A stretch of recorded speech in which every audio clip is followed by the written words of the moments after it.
Жеңше. Жеңше. Не бош тез дайындалып жатыр. Бүгін біз қонақ үйге бармаймыз. Ағаның үйіне барамыз. Мерейді алып кетеміз сол жаққа. Қайсы ағаның үйіне? Ауылда ғана абысын. Иә. 6 бала шағасы бар.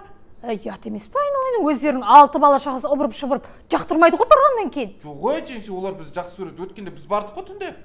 Жақсы болды, сендер ғана жетпей тұр деді ғой бізге. Енді соны түсінбейсің ба, көрдің ба? Жетпей тұрған сен едіңдер, екеуің енді кемі сен едіңдер деп тұр ғой енді. Айтып тұр ғой. Дұрыс қой. Біз жетпей тұрық қой, үйге 2 адам жетпей тұр ғой. Өйтіп айтып тұрған жоқ қой. Жетпей тұрғандарың сен екен деген жақтырмай тұр ғой, түсінсей. Қойыңыз жеңше, өзіңіз ұқсап ойламай. Біз ғой жетпей тұрған, біз соға барамыз бүгін. Тоба, мына бала бар ғой, сөздің астарын түсінбейді. Мен абысынға звондап айтайыншы. Әлемнің сан түрлі бояуына, іштегі сезімдер боялды ма? Сен мені бүгін бір ойладың ба?